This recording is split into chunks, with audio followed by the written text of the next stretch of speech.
तो कल हम लोग व्यंजन संधि का पहला नियम पढ़ चुके थे। आज दूसरा और तीसरा नियम को देखेंगे। तो क्लास स्टार्ट करते हैं और दूसरा नियम को देखते हैं।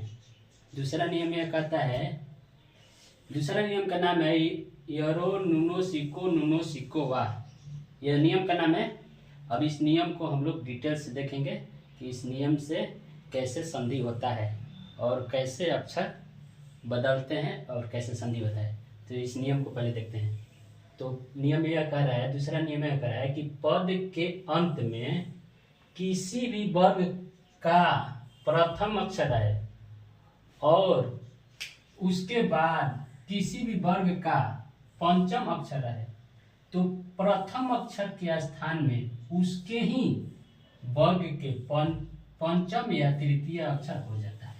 यानी पहला नियम यह कह रहा है कि यदि किसी भी वर्ग के, जैसे वर्ग हम लोग कल में बताया था, कवर्ग, चवर्ग, टवर्ग, तवर्ग, पवर्ग, यानी इनमें किसी भी वर्ग के पहला अक्षर है और उसके बाद में किसी भी वर्ग के पांचवा अक्षर है, तो पहले वाले स्थान पर उसी वर्ग का पंचम या तृतीय अक्षर हो जाता है। एक एग्जांपल लेकर देखते हैं, तब समझ में आएगा। जैसे पहला एग्जांपल है वाक प्लस मयम, तो इसको हम जब संधि विच्छेद करेंगे तो वाग्मयम हो जाएगा, वाग्मयम हो जाएगा या वाग्मयम हो जाएगा इस नियम के अनुसार। तो इसको हम लोग पहले इस जो संधि है इसको हम लोग अक्षर में तोड़ते हैं और मैं आपको बताता हूं कि कैसे पंचम अक्षर हो गया और तृतीय अक्षर हो जाता है, कैसे। तो इसको पहले हम लोग तोड़ के देखते हैं। तो वाक, व हलंत प्लस आ प्लस क हलंत, उसके बाद क्या है मयम, मयम को तोड़ते हैं।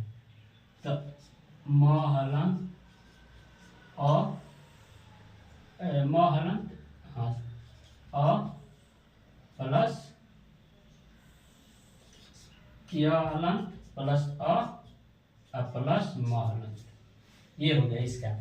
तो इसमें कह रहा है कि पद के अंत में किसी वर्ग का प्रथम अक्षर है, तो पद के अंत ये है पद के अंत, यानी वाक में पद का अंत क हलंत है। तब यह क हलंत जो है किसी भी वर्ग का पहला अक्षर है, कवर्ग का है, कवर्ग का क्या है पहला अक्षर है क हलंत, तो कवर्ग का पहला अक्षर हो गया और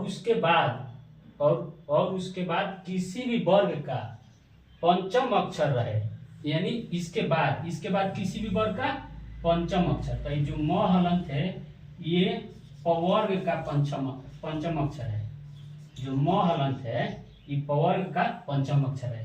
तो क्या कर रहा है कि अगर ऐसा रहे तो प्रथम अक्षर के स्थान पे, प्रथम अक्षर के यानी क हलंत के स्थान पे उसके ही वर्ग का पांचवा या तृतीय अक्षर हो जाता है।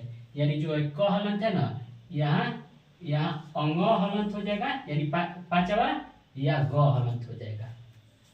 तो यानी इस सबको हम जोड़ें, यहाँ क हलंत के हटा देते हैं और यहाँ हम अंग हलंत लिखेंगे तो क्या हो जाएगा वाग्मयम।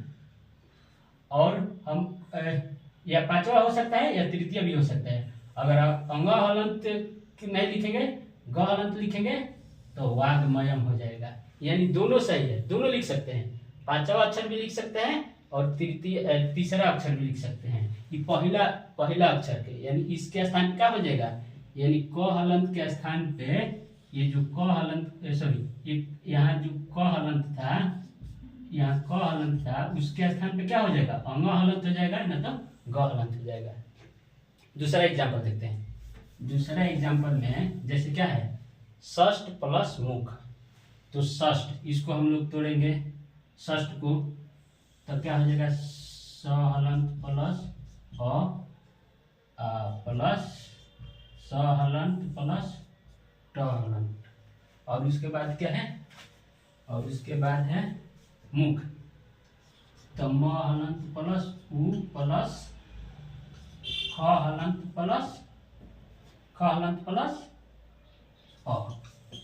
अब इसमें भी क्या आ रहा है, इसमें भी पद के अंत में ट हलंत आ रहा है, यानी ट वर्ग का पहला अक्षर है, और उसके बाद म हलंत आ रहा है, यानी ई प वर्ग का पांचवा अक्षर है, प वर्ग का पांचवा अक्षर है, आई ट वर्ग का पहला अक्षर है। तो क्या होगा नियम के अनुसार, नियम के अनुसार ई ट हलंत के स्थान पे क्या हो जाएगा, अड़ हलंत हो जाएगा, और नहीं तो ड हलंत हो जाएगा, यानी इसी वर्ग का, यानी इसके ही वर्ग का तृतीय हो जाएगा, नहीं तो पांचवा हो जाएगा। तो क्या हो जाएगा, षणमुख या षष्ठमुख। वैसे ही तत् प्लस मात्रा में यहाँ त वर्ग का पहला अक्षर है, यहाँ प वर्ग का पांचवा है, तो जो ये त है यह न हलंत में बदल जाएगा, नहीं तो द हलंत में बदल जाएगा। ठीक वैसे ही उत प्लस मुख में त हलंत त वर्ग का पहला है, प वर्ग का पांचवा है, तो ये त के स्थान पे न हलंत हो जाएगा, नहीं तो द हलंत हो जाएगा, यानी पांचवा हो जाएगा, नहीं तो तीसरा हो जाएगा। फिर यहाँ है उत प्लस नति, यह भी त हलंत क्या है, ये त हलंत त वर्ग का पहला अक्षर है, और ये न हलंत जो है ये भी त वर्ग का पांचवा है, तो ये त के स्थान पे क्या हो जाएगा, त के स्थान पे इसका पांचवा न हलंत हो जाएगा, नहीं तो इसका तीसरा द हलंत हो जाएगा। तो पहला नियम कंप्लीट हुआ, अब दूसरा नियम को देखते हैं। अब व्यंजन संधि के तीसरा नियम को देखेंगे। तीसरा नियम यह कह रहा है, तीसरे नियम का नाम है झयो हो न्याय तस्याम। तो इस नियम को विस्तार से समझ रहे हैं, इस नियम से कैसे संधि होगा।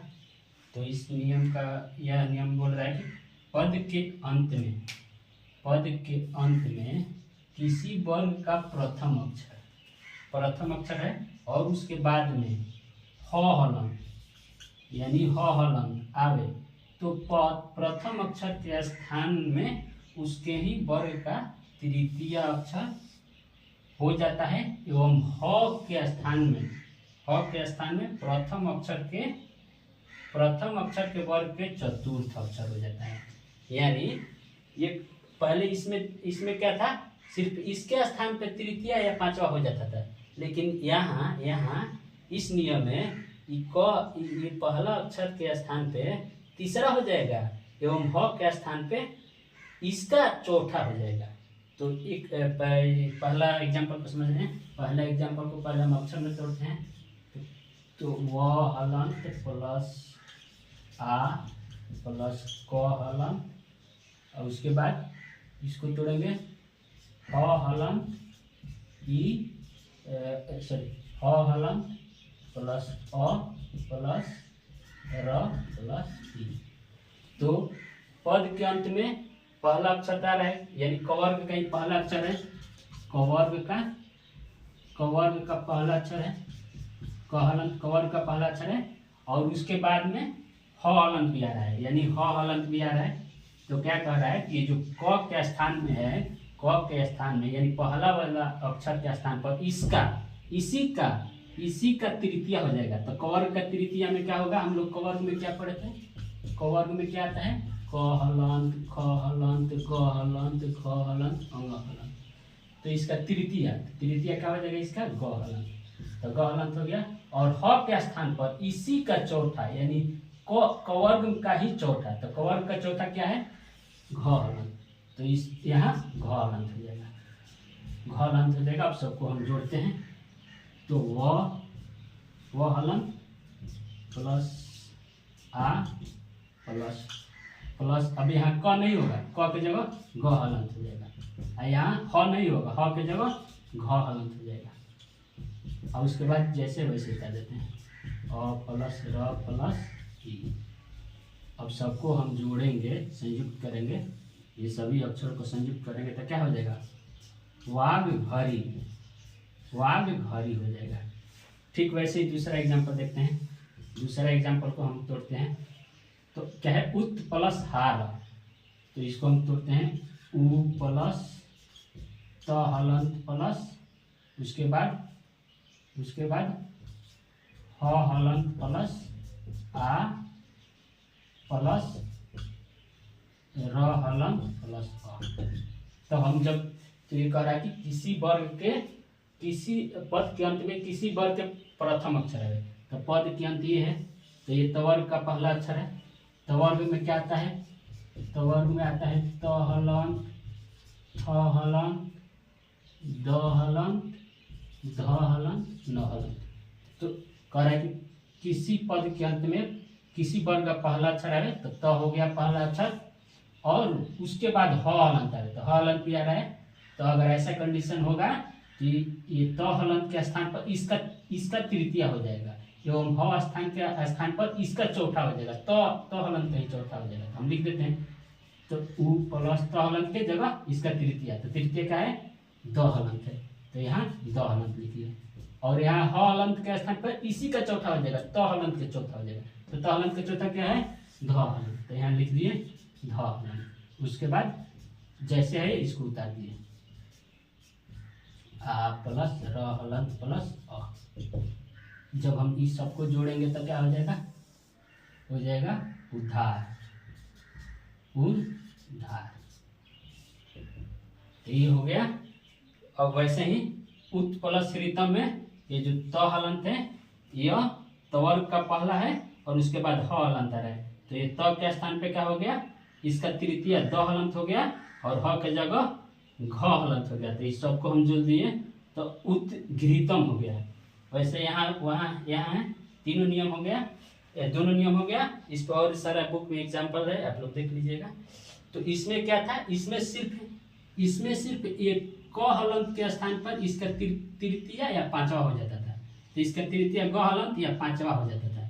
लेकिन इस नियम में त हलंत के स्थान तो बदलेगा ही, त हलंत तो हटेगा ही हटेगा, इसके स्थान पर दूसरा आएगा, ह हलंत के स्थान में भी दूसरा आ जाएगा। तो त हलंत पर इसका तीसरा रूप आ जाएगा, तो त हलंत का तीसरा रूप द हलंत और ह हलंत पर इसका चौथा रूप, तो इस ह हलंत के इसका चौथा रूप आ जाएगा यानी ध हलंत आ जाएगा। तो इस तरह दोनों नियम कंप्लीट हुआ। आगे कल की क्लास में चौथा पांचवा नियम को देखेंगे। फिलहाल इतना।